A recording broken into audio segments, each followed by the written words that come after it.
Hello and welcome to Psyched, the show where we explore psychedelics through social, economic, and political perspectives.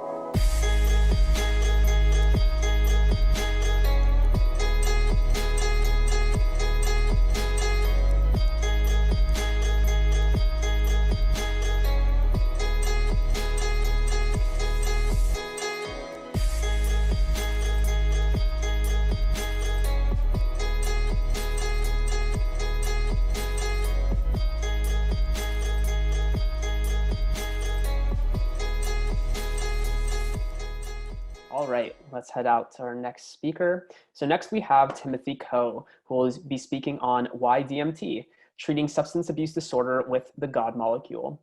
Timothy Ko has a broad background of leading private ventures in the service sector, investor relations, retail, and technology. Most recently, he served as Director of Hyperbridge Technology, a company focused on the development of decentralized technologies that facilitate crowdfunding processes. Timothy's passion for the psychedelic space is shaped by firsthand knowledge of the shortcomings of the current mental health system and through his exposure to psychedelics, which he credits with saving his life. Following the loss of a loved one to a decades-long fight with mental health and addictions, and through his personal experiences, Timothy has become fully committed to the life-saving potential of psychedelic medicines. Timothy, thank you so much for joining us and welcome to Psyched. No, thank you. And thank you for the previous speaker. It was very informative and I think touched on some points that we also sort of think similarly on, where some of the current medical interventions for treating some of these things result in sort of dampening and apathy. So no, awesome, and very happy to be involved in this conference. Thank you. Yeah, wonderful. So I guess I'll just proceed. Yeah, my name is Timothy Ko. As mentioned, I'm the CEO of Entheon Biomedical. Yeah, and I just want to take a moment to thank everyone for putting some attention towards this conference in psychedelics when there are really pressing social issues that demand our attention and action happening in the world. I think as a community and industry, we view the world through a very unique lens. So societal issues such as trauma, alienation, marginalization, oppression, and deprioritization of like mental health issues, they're not at all alien to us. So yeah, and like many of the conditions and disorders that psychedelics purport to heal are underpinned by the same forces that we're seeing so visibly affecting society today. So I ask that we as a community carry out our aims, I guess, with a sense of hope and duty to our fellows. So I just want to cover that and thank everyone. Before I jump into it and get into what the company does, I do want to provide some context as to who I am and my reasons for getting involved in psychedelics. And apologies in advance for sometimes it's a plodding and circuitous thing, but I think it's important to outline because it is a sort of process or a difficulty faced by millions of people and families affected by people that suffer from substance use disorder. So yeah, 3 years ago, I became responsible for the care of my brother. My brother was a multi-decades-long drug user whose drug use became acutely bad 3 years ago. Yeah, so he began his drug use in response to a very traumatic event that happened in his teens, in addition to sort of the multitude traumas of growing up in a highly pressurized second-generation immigrant household, where there's some alcoholism, some physical abuse, as well as like a sense of perfectionism that pervaded everything. So, and I actually learned later in life that from my father that he and his brother survived same conditions that ultimately, or didn't survive, ultimately that highly pressurized or traumatic environment resulted in my uncle's suicide in his early teens. So yeah, fear and instability, I guess, are a pretty sort of common thread that run through the multi-generational trauma in our family. And I think that's a really important thing to note because it does sort of speak to the base state that often does sort of precede substance use disorder. So the acute trauma event was something that took place in his teens. He had a botched facial operation there was a strange drug interaction with the medication that he was taking, and an elective surgery to resurface his face ultimately resulted in him not having a skin that would heal for a multitude of years. So pretty understandably, he fell into a pretty acute and morbid state of hopelessness and depression.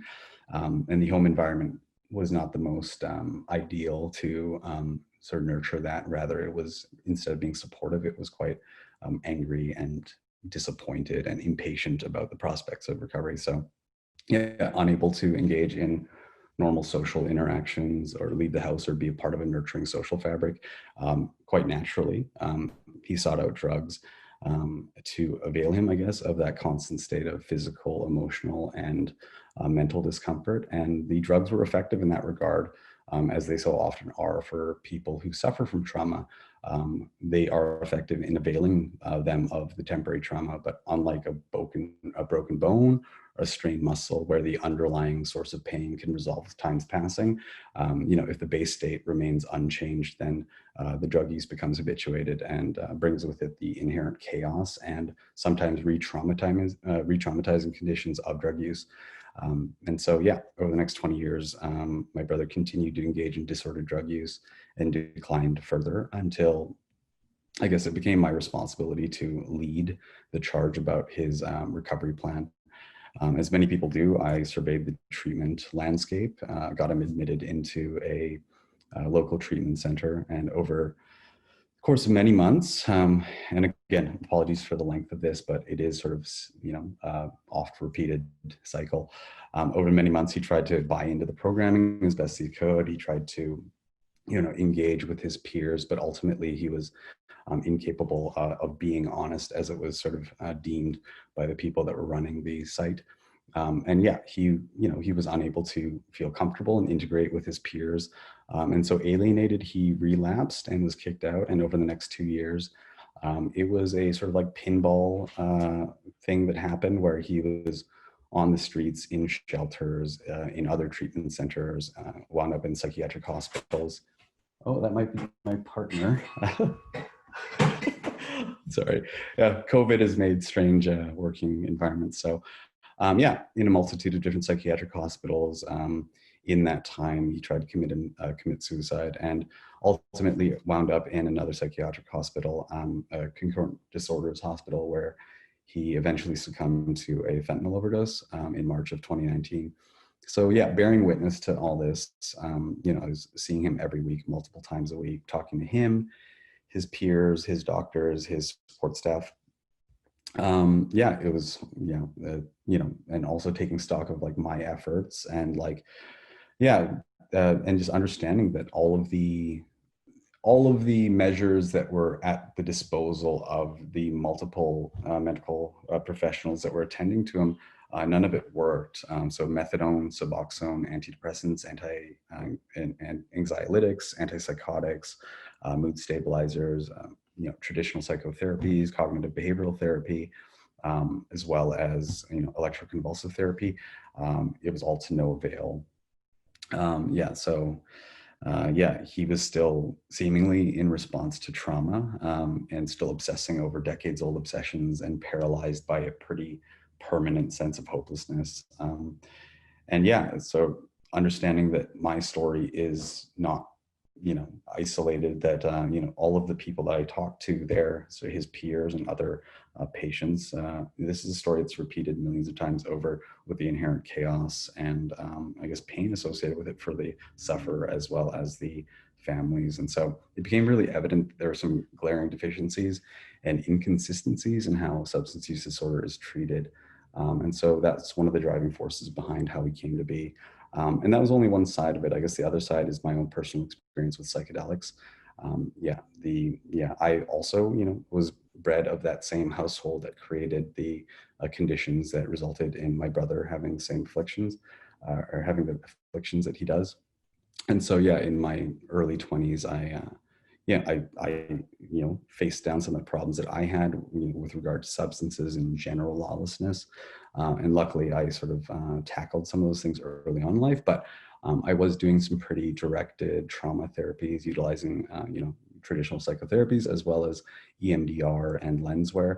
And rather than addressing those traumas, I found myself in a pretty constant state of trauma response that resulted in a prolonged state of fight or flight that made life very difficult. And try as we did, I found myself teetering on the edge of a pretty catastrophic event.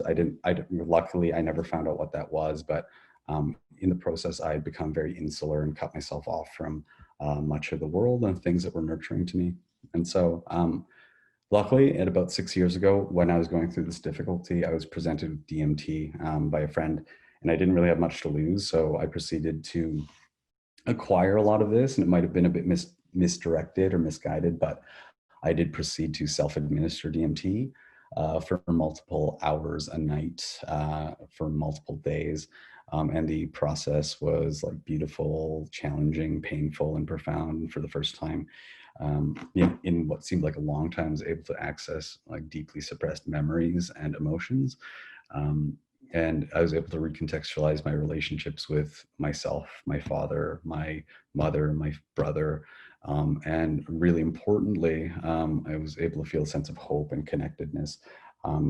Yeah, and I sort of exited that experience, yeah, and had the best years of my life. So that is, in essence, yeah, what's driving this. And I'll share my screen with you and just sort of go into the more company-focused stuff.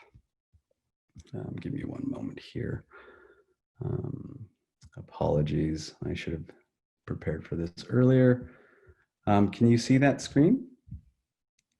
Yep, you're good. Okay, wonderful. So Entheon Biomedical, our company focus is treating substance use disorder with DMT. So I already covered why we came to be. Substance use disorder, as evidenced by stories like my brother's, are repeated thousands and millions of times over, and the current conventional methods for treating these things are sort of woefully, I guess, ineffective. And often there are attempts to treat certain symptomology of a substance use disorder, but I think there needs to be a more holistic approach. And we'll get into what that is later. And interventions that attempt to address core issues are often hampered by trauma. So as is the case sometimes, CBT and things that do try to reconcile that internal state are often met with an internal resistance, so trauma avoidance. It was a pretty obvious thing that was happening for my brother as the requirement to investigate the internal makeup was sort of put forth. He would often shut down, dissociate, and avoid. So this is a often cited thing. Gabor Mate, I don't know if he's speaking in the conference, but he's a deep sort of rooted experience in indigenous drug use and sort of downtown east side in Vancouver, which is our sort of center or a hotbed for hardcore drug use. And he's found that, I don't want to say 100%, but a high instance of trauma is present in drug addicted peoples. Canada has a very unique history from residential schools with a large instance of sexual trauma. Trauma can take on many shapes, whether it's sexual, physical, emotional, or the product of neglect. Trauma is very difficult to address and doesn't pass with time. So if trauma is the base state, which sort of brings with it an associated pain that requires medicating, though the drugs temporarily regulate that distressing emotional state, the trauma remains unresolved. And so we see the sort of cycles of addiction that are present all over the world, where people are desperately trying to address this pain that is so distressing to them. But ultimately, until that trauma is unresolved, that pain will still continue to reside. And these are some pretty shocking statistics, and these are a little dated still. I think these were numbers from 2016, but 7 million people have an illicit drug dependence, and that isn't necessarily accounting for sort of improper use of drugs. Statistically, it's very hard to encapsulate how many people are actually, either addicted or on the road to developing a stronger dependence.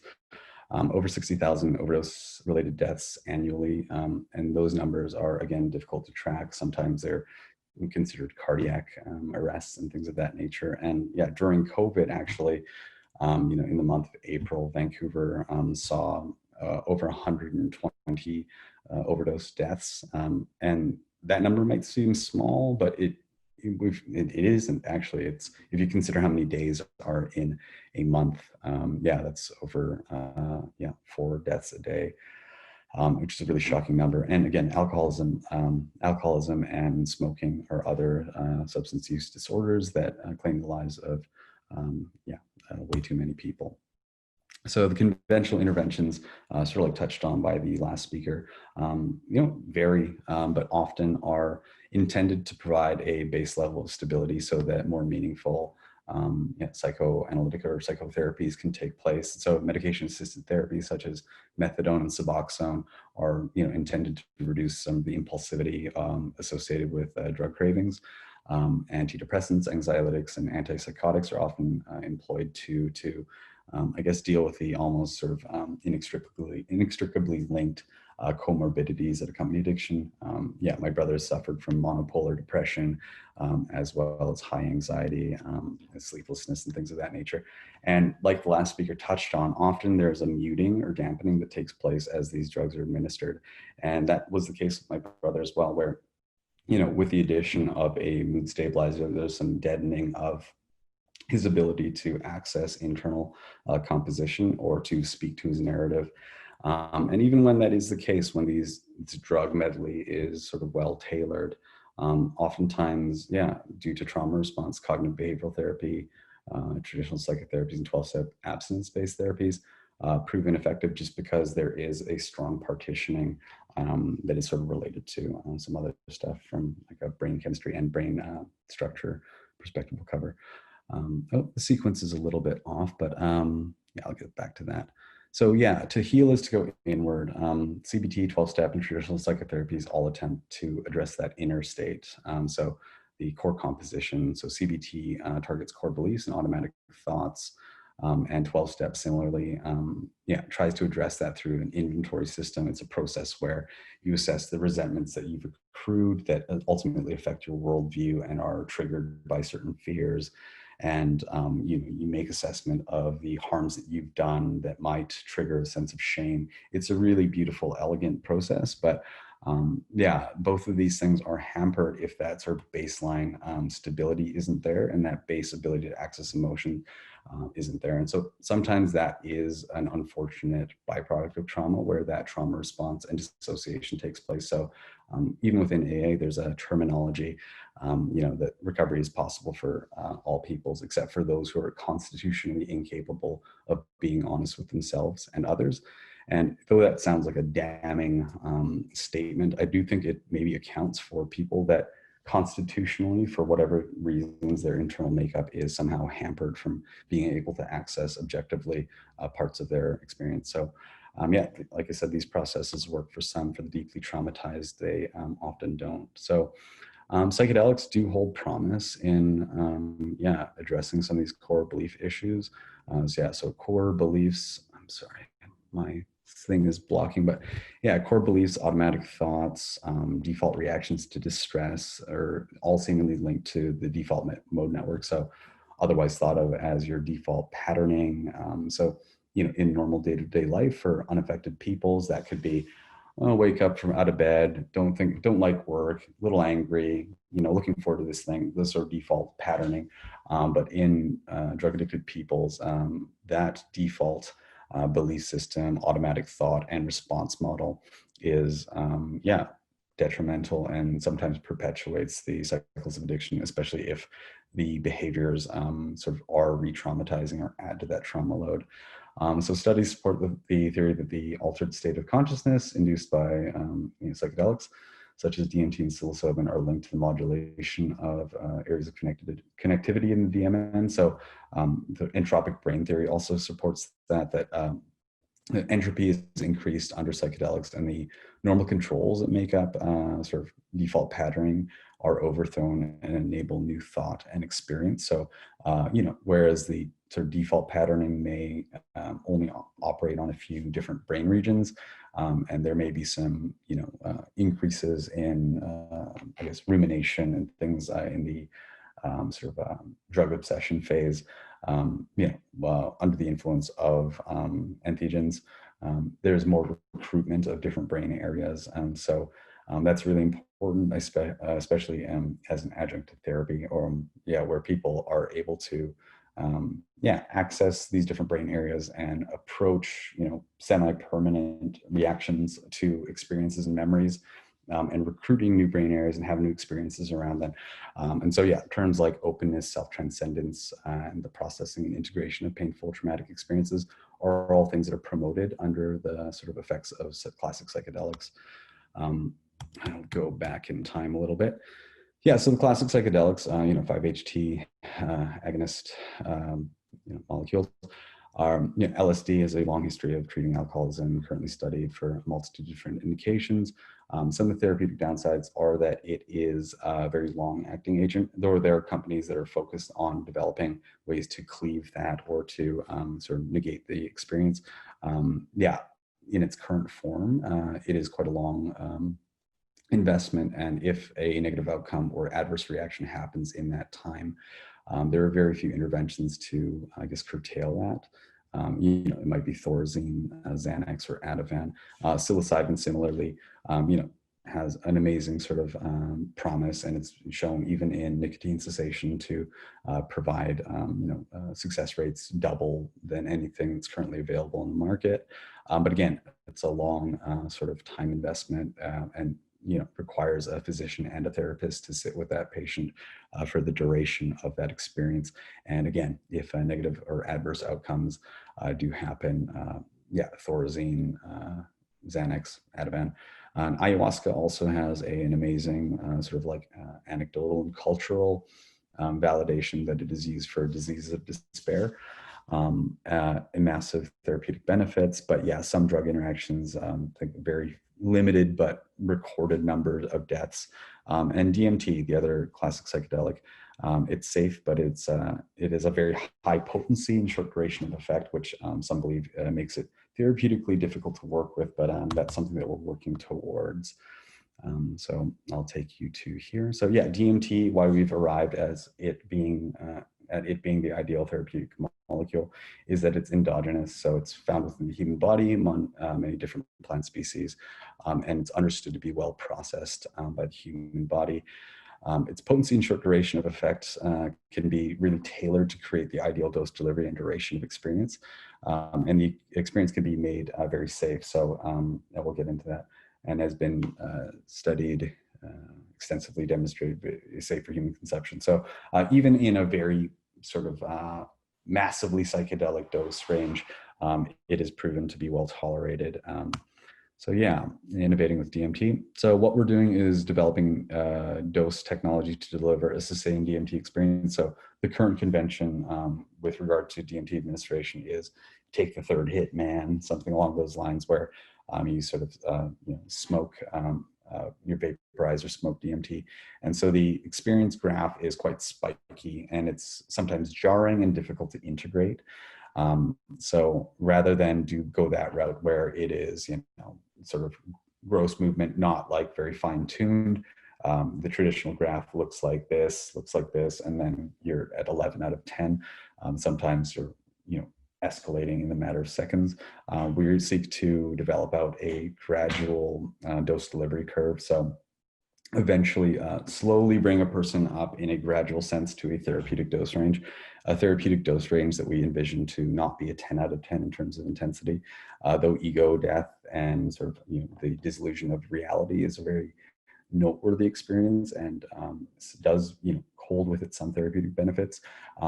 We don't want to go into the range of spiritual bypass or dissociation. So what we're working towards is development of defining what that therapeutic dose range is from a sort of minimally effective perspective, as well as the duration. So rather than keep that person in that state for 4 to 12 hours, seeing if it's possible to yield a therapeutically useful effect in a very targeted way over the course of 60 minutes to 180 minutes.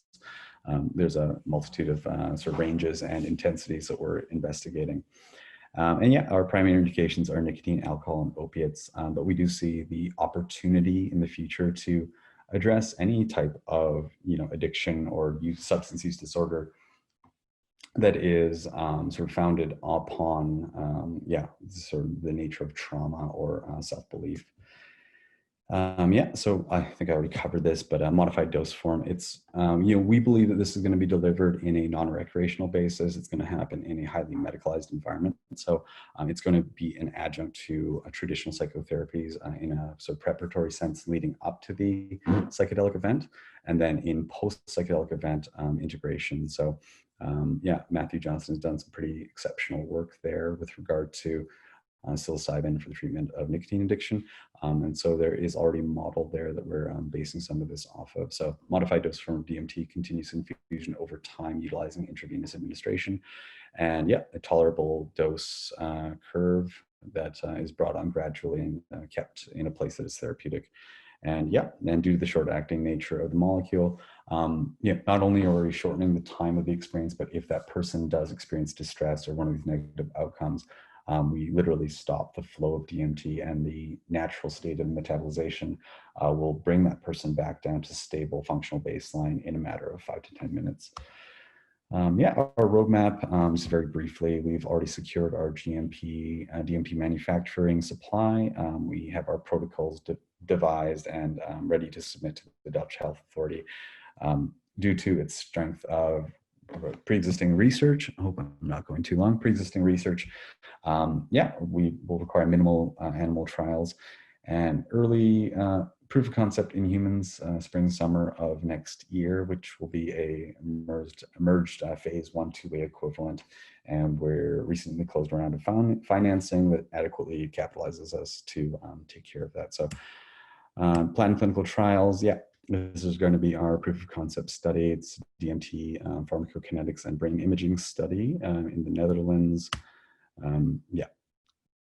Non-clinical study, animal models, and then following up with nicotine addiction pilot studies, as well as alcohol and opiate addiction pilot studies, and nicotine addiction multi-site, multi-jurisdictional study. So in conclusion, we believe that the precise control over the duration and intensity of DMT effects, alongside the ability to rapidly end the experience, make target controlled infusion unique and powerful tool for patients who may be resistant to traditional therapies. And our approach allows the clinician to replicate the therapeutic benefit of classic hallucinogens in a safer, more controlled and tailored manner, paving the way for the standardization in psychedelic-assisted addiction therapies, treatment. So thank you. I'm sorry if I went a bit long. Sorry if it was meandering, but thanks. No worries. Thank you so much, Timothy. I'd like to ask one question, before you move on. DMT functions quite differently in terms of the intensity, in terms of the time span that it lasts, as opposed to a compound like psilocybin. Do you feel like the infrastructure that's being put into place by clinics and by retreat centers, anyone who's really doing delivery, whether they're actually putting in the infrastructure in place that pays attention to compounds like DMT, or do you feel like their approach is specifically more focused on kind of longer term treatments and all the necessary facilities and everything else that needs to be put in place for those compounds? Yeah, I think there's a spectrum. I think the sort of emerging sort of clinic infrastructure, there's a range of people. Currently as it is, there are people that are more focused on the spiritual shamanistic side of things. But as we're seeing with people that are making entry into, like, I guess the larger sort of like formerly banned substances therapy market, people are working with, intravenous ketamine infusions in a more medicalized sense. So I do think that will be the sort of next wave of things where people are approaching with the targeted intention of treating medical conditions. So I think that is an area of this sort of psychedelic administration that will be coming online. And of course, that's going to be an emerging thing as more medicalized treatments come aboard. I think the infrastructure will build to, accept it. Okay, well, thank you so much, Timothy. We really appreciate you joining us. Thank you for the stories you told and the insights you provided us. We really appreciate it. Thank you. Be well.